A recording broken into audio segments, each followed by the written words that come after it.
उसका मकसद उस कबड्डी के बारे में साथियों को ऑफिशियली इन्फॉर्म करना, इतला देना कि आप सब साथी, सब भाई, सब पाकिस्तानी 11 अगस्त को कबड्डी के इनेकाद के मौके पे इंतज़ामिया की तरफ से आप सबको दावत दी जाती है कवरेज के लिए, शामिल होने के लिए, देखने के लिए कि आप आएँ कबड्डी इंतज़ामिया के साथ, शेर पाकिस्तान कबड्डी क्लब के साथ आप लोग तामन करें, क्योंकि कोई भी इवेंट, कोई भी प्रोग्राम भाइयों साथियों के तामन के बगैर मुमकिन नहीं होता। और आप जैसे किसी भी माशरे के एक अहम सतून है, सब साथी काबिल इज़्ज़त हैं, काबिल एहतराम हैं, तकरीबन सब इत्तला दी गई है। तो हम इस मौके पे आप सबको इंतज़ामिया की तरफ से, ऑर्गेनाइज़र कमेटी की तरफ से, शेर पाकिस्तान कबड्डी क्लब की तरफ से आप लोगों को 11 अगस्त को कबड्डी के मौके पे शिरकत करने, देखने, कवरेज करने की दावत देती हैं। और हमें सारी इंतज़ामिया को, ऑर्गेनाइज़र कमेटी को और शेर पाकिस्तान कबड्डी क्लब को आप लोगों के तामन की पहले की तरह आइंदा भी, बल्कि हमेशा ज़रूरत है, रहेगी। ऑर्गेनाइज़र कमेटी आप सब के ये मशहूर है कि आप लोगों ने हमेशा तामन किया है, न्यूज़ की सूरत में, तज्ज़ियों की सूरत में, कवरेज की सूरत में या इश्तिहारात की सूरत में।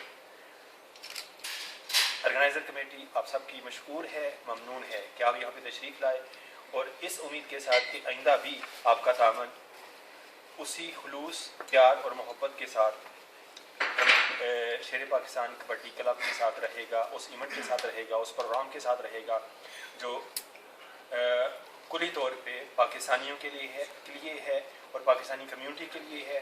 और फिर ये प्रोग्राम ख़ास तौर पे एन उस मौके पे मुनक़्क़द किया जा रहा है कि जब 2 दिन पहले या 3 दिन पहले ईद होगी और उसके बाद 2 दिन बाद तकरीबन 14 अगस्त का प्रोग्राम, यानी कि सारी खुशियाँ एक साथ इकट्ठी हैं।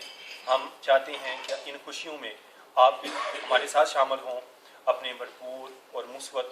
पता कि हम पहले आवाम से इतने बहुत थोड़ी, जितनी आवाम वधी है ना उतने प्रोग्राम तो शो बढ़ते हैं। ये मेरे ख्याल के मुताबिक ना कि किसी दुख होना चाहिए बल्कि खुशी होनी चाहिए। जिन्ने साढ़े ज्यादा मेरे होंगे साढ़े हूँ इतने बच्चे भावते ने अगों साडा सारा इत्थे ही सिलसिला है ना।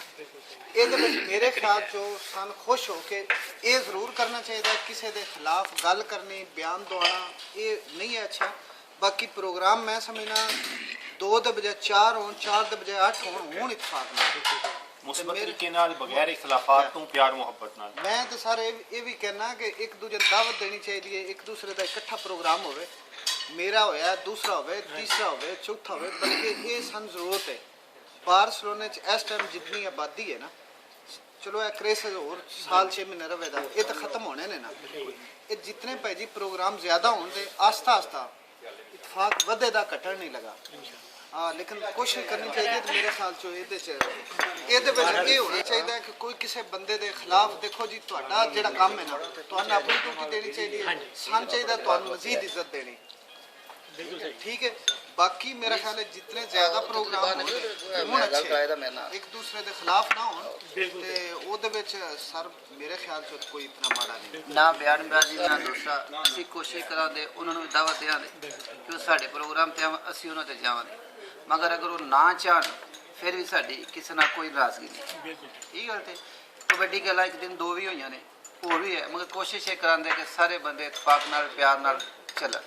मेरा सवाल करना मकसद पता की जी, अज ही हले शुरू होए मामला सारे जी उपर टॉप लाइन की क्यारत होंगी है ना, या ऑर्गेनाइज कमेटियां होंगे ने, वो क्यों मुखालफा ना बयान या हो मामला करते, उन्होंने पता होंगे यार चलो म्यूचुअल करते हैं। ये थल्ले लैवल के बंदे होंगे ना, वो अपनी नंबर बनाने वास्ते इस चीज़ को तैयार करते। उस अलावा कोई बंदा बयान देदा वो कबड्डी के हवाले नाल नहीं होता। कबड्डी के हवाले नाल कोई बंदा बयान दे सकता है कि जेड़ा बंदा कमेटी में शामिल है, वो तुहानू सारिਆਂ ਨੂੰ इश्तिहार भी मिल चला है, किस बंदे की जिम्मेदारी है कि हर बंदे को पता होगा। ਇੱਕ ਬੰਦਾ ਤੁਹਾਡੇ ਨਾਲ ਰਹਿੰਦਾ ਹੈ, ਕੋਈ ਬਿਆਨ ਦਿੰਦਾ ਹੈ ਜਾਂ ਕਮੇਟੀ ਦੇ ਵਿੱਚ ਨਹੀਂ, ਉਹ ਬਿਆਨ ਕੋਈ ਵੀ ਕਿਸੇ ਨੂੰ ਬੋਲ ਨਹੀਂ ਹੋਵੇ। ਬਿਲਕੁਲ ਇਸ ਤੋਂ ਇਲਾਵਾ ਤੇ ਮੇਰਾ ਕਿਸ ਤਰ੍ਹਾਂ ਕੋਈ ਗਿਲਾ ਕੋਈ ਇਤਰਾਜ਼ ਰਹਿੰਦਾ ਹੀ ਬਿਲਕੁਲ ਨਹੀਂ ਸਹੀ ਹੈ। ਹਾਂਜੀ ਯਾਰ ਦੋ ਹਰ ਬੰਦੇ ਦੇ ਹੁੰਦੇ ਨੇ, ਮੇਰੀ ਟੋਡਾ ਮੁਖਾਲਫਤ ਹੈ, ਦੂਸਰੇ ਨਾਲ ਹੈ। ਬਸ ਕੋਸ਼ਿਸ਼ ਕਰਨੀ ਚਾਹੀਦੀ ਹੈ ਕਿ ਜਿਹੜਾ ਕੰਮ ਇਕੱਠਾ ਹੋਵੇ ਉਹਦੇ 'ਚ ਮੁਖਾਲਫਤ ਨਾ ਹੋਵੇ। ਅਗਰ ਮੇਰੀ ਜ਼ਾਤ ਨਾਲ ਕਿਸੇ ਨੂੰ ਮੁਖਾਲਫਤ ਹੈ ਜਿਸ ਮਰਜ਼ੀ ਕਰੇ ਮੇਰੇ ਨਾਲ, ਉਹ ਪੂਰਾ ਸਾਲ ਅਸੀਂ ਇੱਥੇ ਹੀ ਹੁੰਦੇ ਹਾਂ, ਜ਼ਿੰਦਗੀ ਦੀ ਅੱਗੋਂ ਵੀ ਇੱਥੇ ਰਹਿਣਾ ਹੈ, ਇਹ ਨਿਜ਼ਾਮ ਚੱਲਦਾ ਹੀ ਰਹਿਣਾ।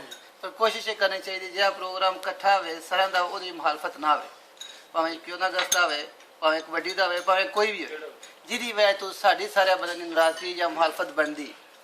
ਜੇ ਅਸੀਂ ਕੋਸ਼ਿਸ਼ ਕਰੀਏ ਵੀ ਇੱਕ ਬੰਦੇ ਨਾਲ ਮੁਖਾਲਫਤ ਅਸੀਂ ਉਹਦੇ ਨਾਲ ਕਰੀਏ ਤੇ ਮੇਰੇ ਖਿਆਲ ਦੇ ਮੁਤਾਬਕ ਇਹ ਹਾਲਾਤ ਜਾਂ ਇਹ ਖਾਤਾ ਨਹੀਂ ਹੋਣ ਰਿਹਾ। ਬਹਰਹਾਲ ਇਨਸ਼ਾਅੱਲਾ ਜੀ ਮੀਡੀਆ ਕਿਸੇ ਵੀ ਫਾਨਾ ਜਿਹੜੇ ਰੁਝਾਨਾਤ ਨੂੰ ਖਤਮ ਕਰਨਾ ਚਾਹੀਦਾ ਹੈ। ਔਰ ਅਗਰ ਇੱਕ ਤੋਂ ਜ਼ਿਆਦਾ ਪ੍ਰੋਗਰਾਮ ਹੁੰਦੇ ਉਹ 'ਚ ਮਜ਼ਾਇਕਾ ਕੋਈ ਨਹੀਂ, ਲੇਕਿਨ ਅਗਰ ਇੱਕ ਹੋ ਜਾਏ ਤਾਂ ਬਹੁਤ ਬਿਹਤਰ। ਲੇਕਿਨ ਇੱਕ ਦੂਸਰੇ ਨਾਲ ਉਹਨਾਂ ਦਾ ਇਖਤਲਾਫ ਨਹੀਂ ਹੋਣਾ ਚਾਹੀਦਾ। ਸੇਮ ਡੇ ਔਰ ਸੇਮ ਟਾਈਮ ਅਗਰ ਉਹ ਹੁੰਦੇ ਤਾਂ ਉਹ ਗਲਤ ਹੈ, ਫਿਰ ਕਮਿਊਨਿਟੀ ਨੂੰ ਤਕਸੀਮ ਕਰ ਦੇਣਾ। ਅਗਰ ਮੁਖਤਲਿਫ ਡੇਟਾ ਹੈ ਬਿਹਤਰ ਤਾਂ ਹੈ ਕਿ ਇੱਕ ਹੀ ਹੋ ਜਾਏ, ਲੇਕਿਨ ਅਗਰ ਮੁਖਤਲਿਫ ਡੇਟਾ 'ਤੇ ਹੁੰਦਾ ਤਾਂ ਉਹਦੇ 'ਚ ਕੋਈ ਮਜ਼ਾਇਕਾ ਨਹੀਂ। ਲੇਕਿਨ ਇਖਤਲਾਫੀ ਬਿਆਨਾਤ ਜਿਹੜੇ ਹੈ ਨਾ ਔਰ ਇੱਕ ਦੂਸਰੇ ਨੂੰ ਲੈਟ ਡਾਊਨ ਕਰਨ ਵਾਲੇ ਬਿਆਨਾਤ ਨਹੀਂ ਹੋਣੇ ਚਾਹੀਦੇ। ਸਾਰਿਆਂ ਦੀ ਇੱਜ਼ਤ ਕਰੋ, ਉਹਨਾਂ ਨੂੰ ਵੀ ਬੁਲਾਓ, ਉਹ ਵੀ ਤੁਹਾਨੂੰ ਬੁਲਾਉਣ, ਇੱਕ ਦੂਸਰੇ ਦੇ ਪ੍ਰੋਗਰਾਮ ਵਿੱਚ ਸ਼ਿਰਕਤ ਕਰ ਸਕਦੇ ਹੋ ਤਾਂ ਕਰੋ, ਲੇਕਿਨ ਲੈਗ ਪੁਲਿੰਗ ਤੋਂ ਇਜਤਨਾਬ ਕੀਤਾ ਜਾਏ। ਸਹੀ ਗੱਲ।